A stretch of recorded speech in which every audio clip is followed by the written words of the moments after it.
Video for chapter 2. So let's talk about best practices versus best fit. So I just ended the last video with this debate about how do you make your compensation strategy successful and help you compete against other businesses or other organizations that could copy your compensation strategy. And one thought about that was it's how you manage your compensation strategy and how well it's aligned with your HR strategy.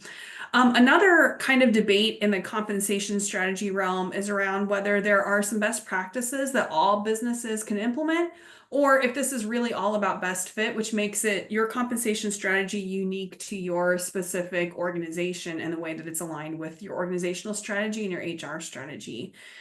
If you take the best fit kind of outlook, it means managers have to align pay decisions with organizational strategy and values. They have to be responsive to employees and union relations because those are aspects that are unique to the organization, but also affect the organization's strategy.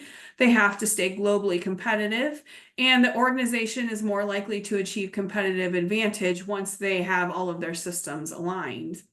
However, on the other side, people who believe that there are best practices that exist, they're not saying that you have to have the most unique compensation strategy. Instead, you need to follow what research says are best practices in how you make decisions around that pay strategy. And that's what will help you kind of maximize your employees and the use of your compensation strategy to support your organization strategy. They believe that these practices can be applied universally. So you do not have to align everything within your organization necessarily to get any kind of advantage. You just have to follow these best practices, no matter what industry you're in or how big your organization is or other aspects of how we do this work. So let's see what this looks like in terms of best practices. And this is best practices from research, but you'll see that some things we're not quite sure what the best practice is, or it's very context dependent. So we're taking here in this slide the aspects or the decisions that you make within that pay model we learned about in chapter 1 and looking at what the best practices are around each of those decisions. So when we think about internal alignment, so how different are pay levels within your organization? Smaller internal pay can be good, but so can larger internal differences. They're both best practices. It's really dependent upon the strategy that your organization has and what they're trying to pay for. If your organization is creating innovative bike designs, if you want to have small pay differences because the way that employees are going to get increases in their pay is through innovative designs that their teams successfully work on, then you can have small pay differences and it will work well. But if you wanted to pay for people's experience and their past kind of proof that they know how to make these innovative ideas because they've done it before, you can have larger pay differences, and it can also work for creating innovative bike designs because your employees know exactly what it is that they need to do. They need to build up those experiences, show that they are innovative, and over time their pay will increase because they'll show that they have kind of proof that they know how to do this work. In terms of external competitiveness, so how competitive is your pay compared to other organizations in the industry? Higher competitive pay can depend on context. And the reason this depends is all employees would love to have higher pay than other employees in other companies. But for some companies, depending on what your strategy is, if you are worried about being productive and efficient with your prices because you're competing on prices, just lower prices, you may not be able to afford to be ahead of the industry in terms of pay.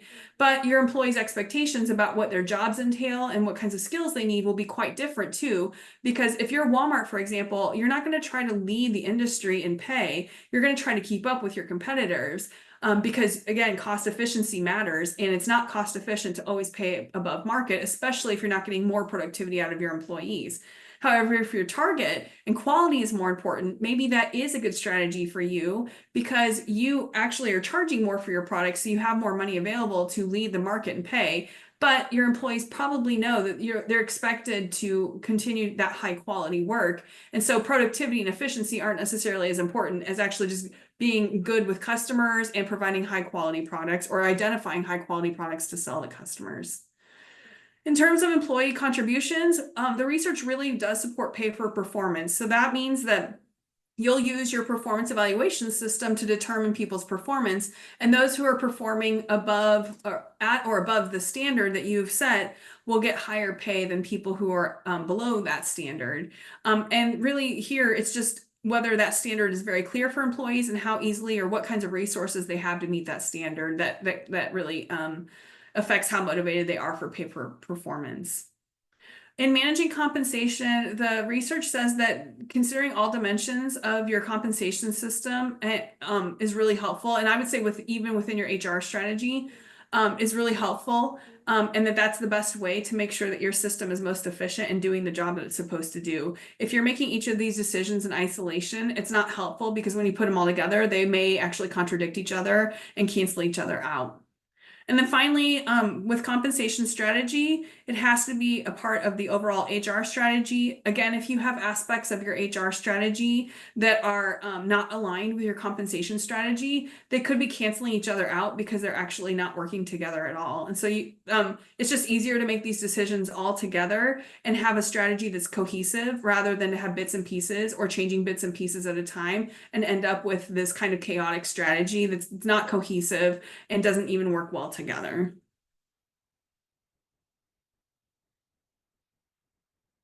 One thing you do have to be careful of is to think about what is going on in the environment or the context in which you're competing in, and how does that affect your compensation strategy. So we can have what are called virtuous or vicious circles. I've also heard these called virtuous and vicious cycles. And a virtuous cycle is when a business is doing really well and they have more cash on hand essentially to incentivize employees to do a good job.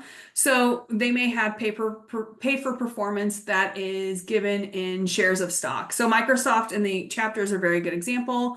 They give out shares. So as the company is continuing to grow, when they're in good economic times, their employees know that their actual compensation is going to increase over time because those shares will become worth more and more. And as they continue to work for that company, they'll own more and more shares.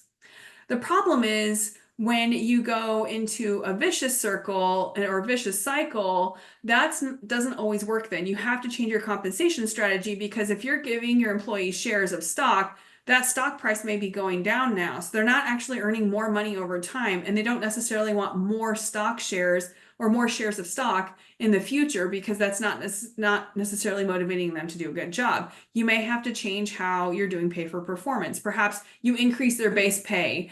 And a vicious circle can happen because the company made some bad decisions and now it's not growing anymore like it was, or it's having to go through some really difficult financial circumstances. It could be something that's outside of their control. So a lot of companies had to deal with this in 2008 and 2009 when we went through a recession. And that means you have to change your compensation strategy. And this is where that fourth step in reassessing and realigning your compensation strategy with your organizational strategy is necessary constantly. You can never stop doing that because these circles, these virtuous and vicious circles, you don't always control, but your business has to address them because you're not going to keep your employees motivated to help you address or implement your organizational strategy if you don't think about how your compensation strategy is dealing with these virtuous or vicious cycles.